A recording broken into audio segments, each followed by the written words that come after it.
Con kia đứng lại, định trốn bà hả? Đứng lại mau. Một tên cao to xông đến, kéo tôi về phía người đàn bà to béo kia. Tôi cười hề hề. Dạ đâu có, con có trốn gì đâu bà.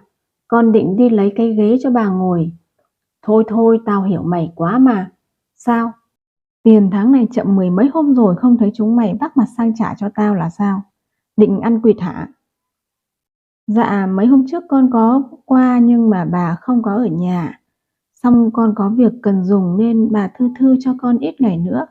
Con đem qua tận nhà cho bà nhé. Mày định lừa ai hả? Hẳn là có tiền mang qua trả tao mấy hôm trước. Mày đừng có bày đặt dóc láo giống thằng anh của mày nhé.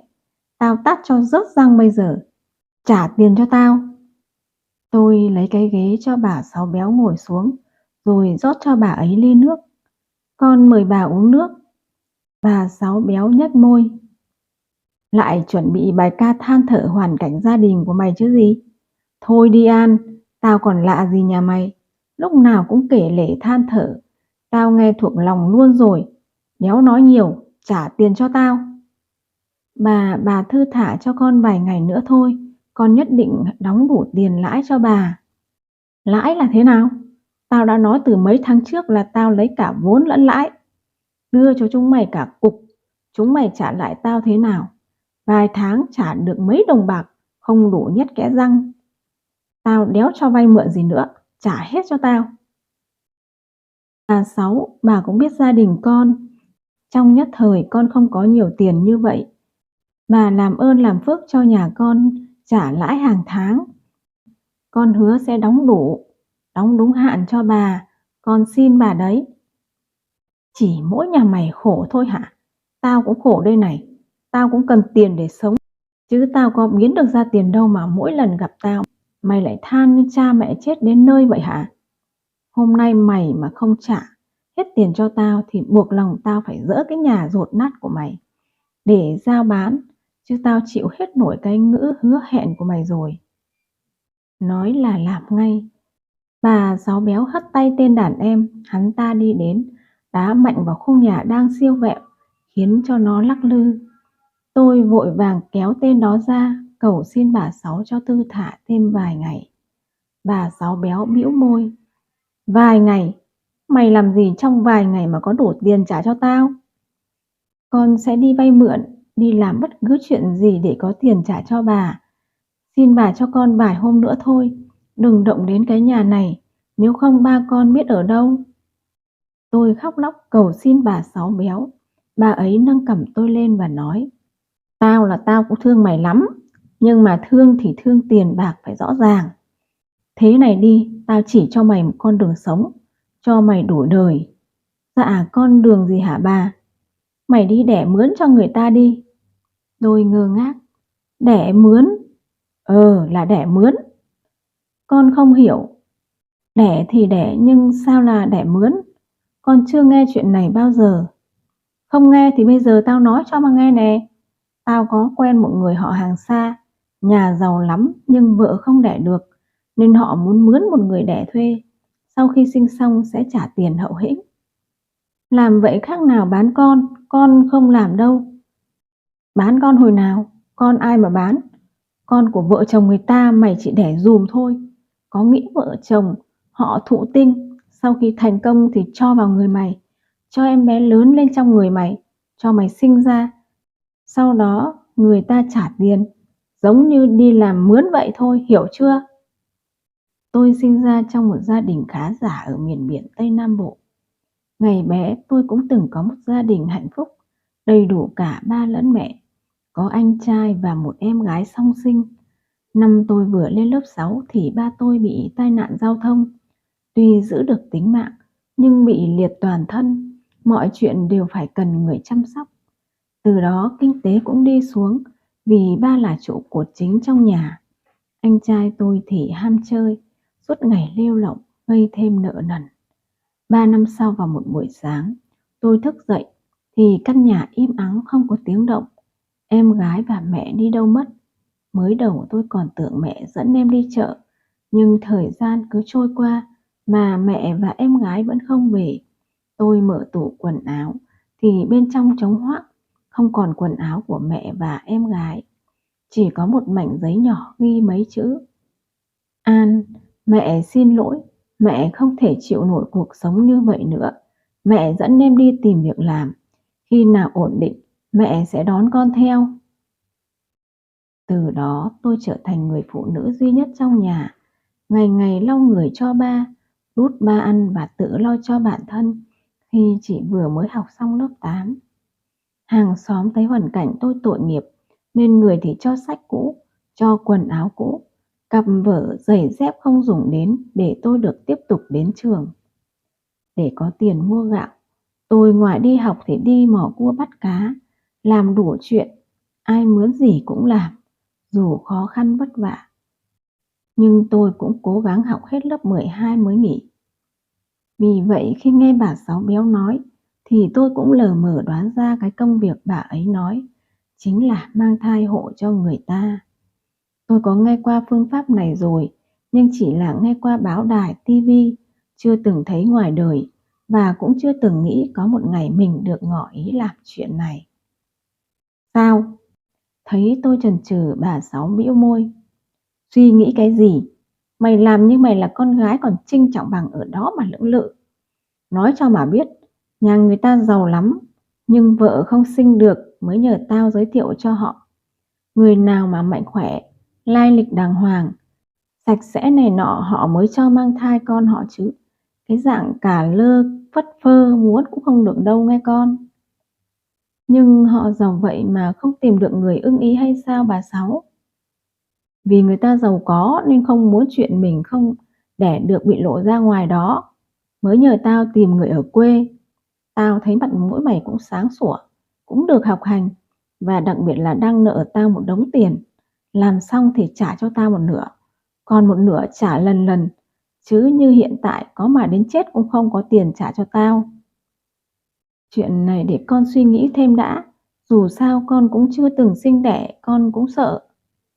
Chưa sinh nhưng mày có chồng rồi cũng có còn trong trắng con mẹ gì đâu mà lo mà sợ. Nói cho mà biết, chỉ cần tao mà lên tiếng thì thiếu gì người đăng ký. Nhà người ta giàu nên lúc mang thai người ta chăm sóc kỹ lắm, bồi bổ món ngon vật lạ cho con người ta phát triển tốt nhất. Đến khi sinh con cũng chọn bệnh viện đắt tiền cho mày sinh, mày còn lo gì nữa. Chưa kể, tao nghe họ nói giá thuê là 100 triệu, nếu thấy mày làm tốt thì thưởng thêm. 100 triệu á bà? 100 triệu đó nha con, không nhỏ đâu.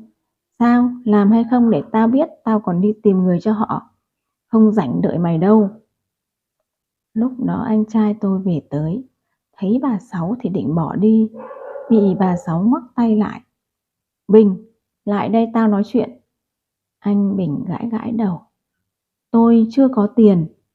Hôm nay tao không đòi tiền mày, mà tao bàn chuyện với mày, lại đây. Có chuyện gì mà mặt bà nghiêm trọng quá vậy? Thì mày ngồi xuống đi rồi tao nói. Đợi anh Bình ngồi xuống ghế, bà Sáu mới thuật lại chuyện bà con của bà ấy nhờ mang thai như vậy cho anh Bình nghe. Bà Sáu nói xong, mắt anh Bình sáng hơn đèn pha ô tô. Thiệt hả bà Sáu? Tao chứ có phải anh em mày đâu mà nói dóc, nói láo. Tao thương hoàn cảnh anh em mày nên tao ưu tiên con An.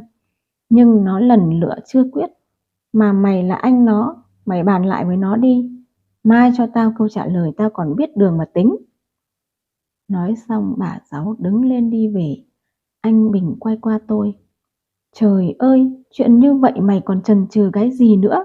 Sao không đồng ý luôn hả An? Đồng ý cái gì? Anh không nghe bà Sáu nói hả? Là mang thai, sinh con cho người ta chứ có phải chuyện đơn giản như bắt con tôm con cá đâu mà quyết định ngay. Cũng phải suy nghĩ cho kỹ chứ. Mang thai thì sao? Ai trên đời, ai không mang bầu đẻ con? Chuyện đơn giản như vậy mà có hẳn 100 triệu. Có ngu mới không làm. Tao mà mang bầu được là tao làm ngay. Thôi không nói lòng vòng nữa. Chốt lại, mày đồng ý đi để có tiền trả cho bà Sáu. Nếu không bà lấy nhà tao với mày, đưa ông già ra đường mà ngủ. Tao thì không sao rồi. Lo là lo cho ông già biết nhà cửa sẽ bị xiết nợ, chắc đứt mạch máu chết tại chỗ. Lúc đó đừng đứng đó há mỏ ra mà khóc nha con. Anh nói chuyện như vậy mà nghe được đó hả? Không biết nhục mà còn to mồm to tiếng. Thân là anh trai nhưng suốt ngày chơi bời lêu lổng, không giúp được em mình cái gì, chỉ báo là giỏi. Chát. Bên má tôi rát buốt, lãnh trọn cái tát như trời giáng của anh Bình. Mất dạy, tao là anh mày, chứ không phải con mày, nghe con quỷ nhỏ. Tôi cười nhạt. Đúng, anh là anh tôi nhưng suốt ngày ăn chơi phá phách từ đầu xóm đến cuối xóm. Không làm ra 1.000 nào phụ tôi mua gạo thóc, chứ đừng nói là nuôi tôi. Nhiều lúc tôi tự hỏi trong đầu anh nghĩ cái gì mà anh có thể vô tư ăn chơi như vậy hả anh Bình? Lương tâm anh để ở đâu? Anh không thương tôi, nhưng ít ra anh cũng phải thương ba chứ. Thân tao còn chưa lo xong thì lo cho ai? Nói chung là mày phải đồng ý đi đẻ thuê cho người ta. Nếu không người ta lấy nhà thì mày ôm ông già ra đường mà ngủ. Tao đéo biết đâu. Dứt lời anh Bình lấy xe phóng đi tiếp. Mắt tôi ngấn nước, uất hận anh trai của mình nhưng cũng giận mẹ mình. Tại sao bà lại chọn ra đi, chọn lo cho bản thân mà bỏ lại ba tôi khi ông cần bà nhất, và bỏ cả tôi một mình chống chọi với sự khắc nghiệt của cuộc đời này. Nhưng tôi cũng không dám khóc lâu, lau nước mắt đi vào trong nhà đút cháo cho ba tôi ăn. Mấy hôm nay không biết làm sao mà ba ăn rất ít, mỗi lần chỉ vài muỗng, tôi ép lắm thì chỉ được nửa chén. Hỏi ba thì ba chỉ lắc đầu. Tình hình này chắc là phải đưa đi viện khám thử, không thể nằm mãi như thế này được. Nhưng mà tiền đâu đi viện đây? Tôi nhìn căn nhà lụp xụp không có thứ gì giá trị mà chua xót. Nếu như anh tôi như người ta chịu khó đi làm thì tôi cũng đã không khổ như thế này. Đã không đi làm thì chớ, cứ ít bữa đem về nhà số nợ. Ban đầu tôi còn cố gắng vay mượn đi trả, khi thấy anh mình bị người ta siết nợ đánh bể đầu sứt trán. Dần dần con số ngày càng lớn, số lần càng nhiều tôi cũng chán nản, mặc cho anh ấy muốn làm gì thì làm. Trách nhiệm của tôi chỉ lo cho người cha đang nằm một chỗ của mình. Lo làm sao ngày đó có cơm gạo, có tiền mua thuốc cho ba uống là đủ. Đang còn ngẩn ngơ suy nghĩ thì có tiếng ai đó chạy huỳnh huỵch gọi tên tôi. Chị An ơi, chị An ơi! Ai vậy, chị ở đây? Em nè, chị chạy ra ngã tư coi đi, anh Bình bị người ta đánh quá trời ngoài đó chị An. Tôi bật dậy. Cái gì? Em nói cái gì? Em nói anh Bình, anh trai chị, bị giang hồ đánh. Hình như đòi chặt tay anh ấy. Chị đi coi đi. Trời ơi là trời, ăn rồi báo nữa rồi. Em coi ba chị dùm chị nghe dần. Dạ chị đi đi, nhanh đi chị An, lấy cái xe em mà đi. Tôi phi như bay ra ngã tư nơi thằng Dần nó nói. Thấy mọi người bu quanh đó sầm xỉ, ném cái xe cà tàng của thằng Dần sang một bên. Tôi chen vào đám đông, chưa thấy mặt đã nghe cái giọng anh trai mình la hét cầu xin. Chen qua được đám đông, cảnh tượng trước mắt khiến tôi mém xỉu tại chỗ. Cánh tay của anh trai tôi đang bị bọn chúng đè chặt lên bàn, con dao sáng loáng bên cạnh làm tôi run lên. Thấy tôi anh Bình gào lên. An ơi, cứu anh với, cứu anh với. Tôi dù sợ nhưng cũng chạy đến chỗ anh mình, và cũng là chỗ của bọn người mặt mũi bặm trợn kia. Mấy người làm gì vậy? Mau thả anh tôi ra. Một tên nói. Mày kêu nó trả tiền cho bọn tao sẽ thả nó. Còn không thì hôm nay bọn tao phải lấy một thứ trên người nó. Anh tôi thiếu mấy người bao nhiêu? 50 triệu. Cái gì? Tôi nhìn anh Bình đang mặt mũi xanh lè. Cái gì mà 50 triệu? Tôi mượn mấy người có 20 triệu thôi. 20 triệu tiền gốc cộng 30 triệu tiền lãi, tổng cộng là 50 triệu. Trả ngay hôm nay cho tao không thiếu một cắc. Từ từ rồi tôi sẽ trả đủ cho các anh. Tôi đang gom tiền. Tên kia đánh mạnh lên đầu anh Bình. Con mẹ mày đừng có hứa nữa. Thằng chó, mày hứa với tao biết bao nhiêu lần sau đó trốn mất dạng. Hôm nay mà mày không trả tiền cho tao thì xác nhận thành dương quá nghe con chó. Hắn lăm le con dao trên tay. Tôi sợ lắm chứ nhưng cũng dáng nói. Anh tôi nợ thì từ từ anh ấy trả. Ban ngày ban mặt mà thấy mấy anh cầm dao đe dọa người như thế này. Mấy anh xem thường pháp luật quá rồi đó. Công an họ đến bây giờ. Tên giang hồ cười kha khà, sau đó bóp mạnh vào cằm tôi đau điếng. Mày hù ai hả con danh? Muốn chết đúng không? Mày có tin tao lấy tiết cả hai anh em mày không? Hắn ta dùng lực rất mạnh khiến tôi rất đau. Bàn tay kéo tay hắn ra nhưng không xoay chuyển được. Anh Bình hốt hoảng cầu xin hắn tha cho tôi, bị hắn dùng chân đá thẳng vào người. Mẹ mày thằng chó chết, đã nợ tiền ông không trả, còn xui con mất dạy này đi báo công an.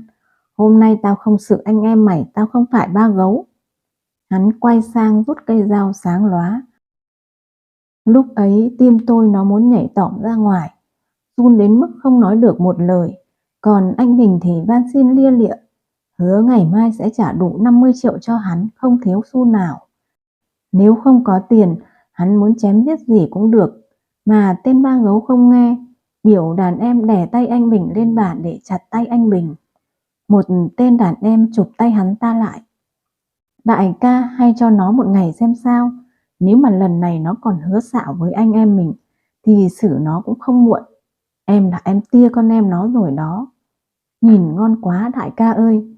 Mai mà nó không có tiền thì cho anh em nó biết thế nào là quan tài đẫm máu. Tên ba gấu lưỡng lự nhìn anh Bình thề thốt. Ngày mai nhất định có 50 triệu trả cho hắn. Hắn ném cây dao sang một bên, túm lấy cổ áo anh Bình lôi lên. Tao cho mày một ngày cuối cùng.